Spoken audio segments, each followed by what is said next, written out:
Well, if you think of any of the problems that are confronting humankind today, these are necessarily transdisciplinary. And it's a kind of a tragedy, really, that the way our educational system has developed, it has produced these vertical silos of knowledge. There's an old joke that a PhD is someone who knows more and more about less and less. We've become traditionally, in traditional disciplines, increasingly narrowly focused. As knowledge becomes much more sophisticated, it becomes in many respects more difficult for the human mind to cope with more than a very narrow sliver of that knowledge within any discipline. But at the same time, the problems that we're confronting are transdisciplinary in nature. I mentioned our fixation on climate. Climate is just one of many symptoms of the same dysfunctional relationship between the human enterprise and nature. And to understand why that is the case requires this transdisciplinary orientation. Ecology among the biological sciences is inherently rather more comprehensive because it does look at whole systems. But even that's not good enough. My real education started when I left ecology. I'm a population ecologist. My PhD is in life sciences and ecology. But when I moved into the UBC situation, this is before the College for Interdisciplinary Studies, but we nevertheless had a faculty of graduate studies which allowed for interdisciplinary institutes, including the School of Planning. I had to confront economy, the economics. I'd never had a course in economics. I had to learn it as I went. I began working with anthropologists and planners, with sociologists, with transportation engineers, with other people. And it took 20 or 30 years of this kind of engagement with others to understand how the ecological dimensions fit in and meshed with these others to present a rather broader frontal approach to looking at these issues than I could possibly have done from my straight disciplinary roots. And I fear that most of us in most of our traditional disciplines are confronting that dilemma.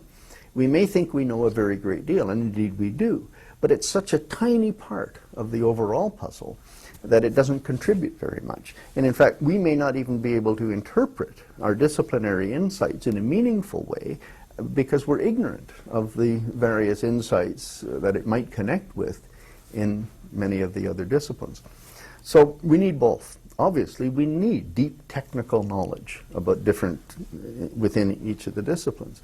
But we also need people who have deep disciplinary training, even at the level of the PhD, who then withdraw from that discipline and embed themselves in environments such as the College of Interdisciplinary Studies, or in domains such as ecological economics, which even in its name is a transdisciplinary enterprise, so that we can make the connections between our different branches of knowledge that enable us to confront the problem.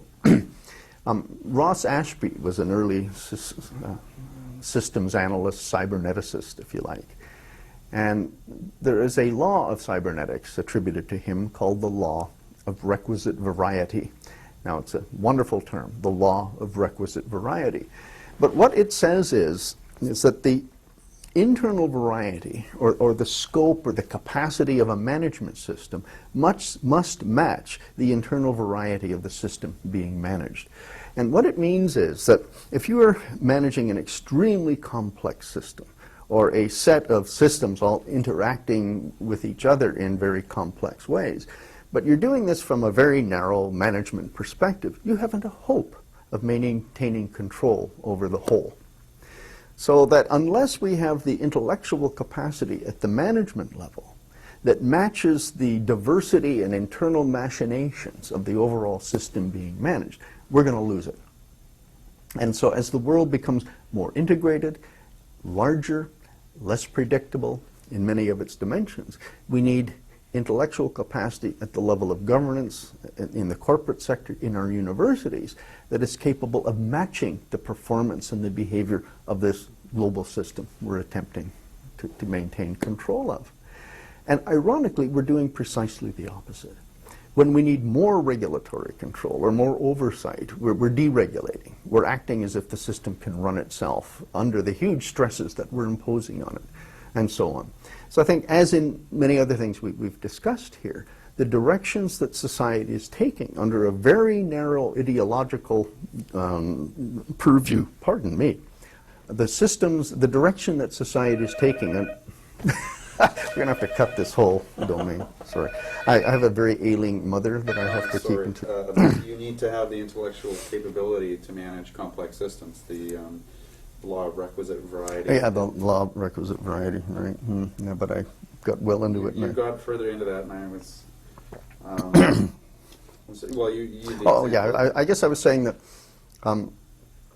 as in many other domains, the directions modern society is taking under the ideology of the neoliberal economic paradigm and the kind of neo-conservative political philosophy is simplification. Get government out. The foolish notion that any intervention in the economy is necessarily inefficient and evil. These kinds of things are actually taking us away from the premises of Ashby's law of requisite variety, for example. It's making us less capable of managing the very complex global system that we're generating. One possible consequence of Ashby's law is recognition that because of our limited intellectual capacity, perhaps we ought to be scaling back the human enterprise or breaking it up into manageable subsystems.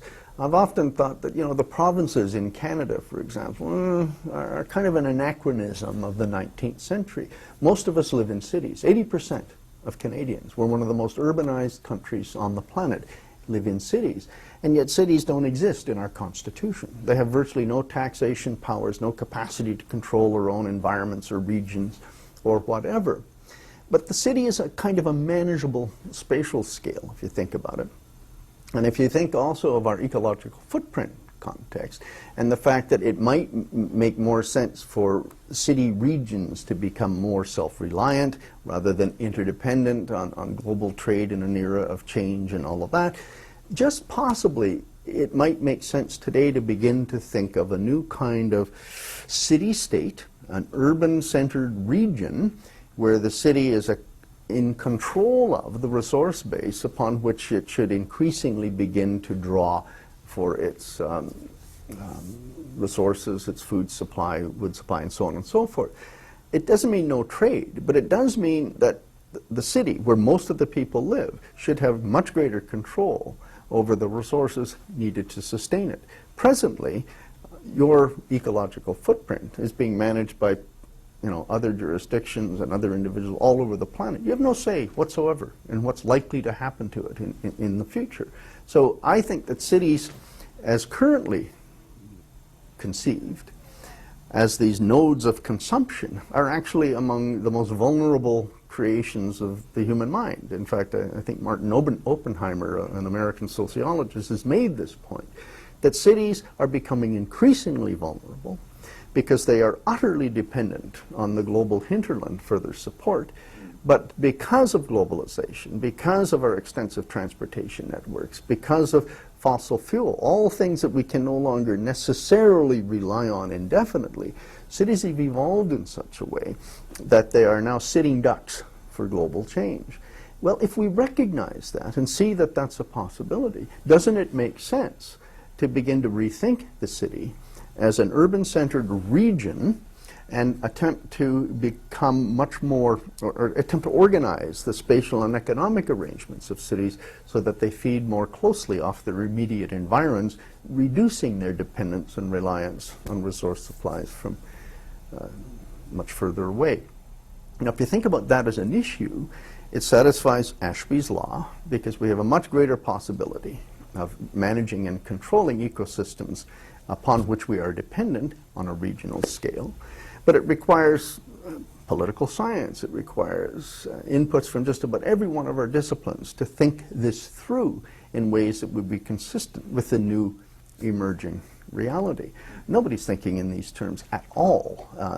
All we talk about is increasing our global engagement, increasing global interdependency, making the economy as a whole more efficient, but not paying attention to our own data that shows that, in fact, efficiency increases consumption, that the benefits of growth, or at least the growth itself, is accruing to those places that don't need it, and so on.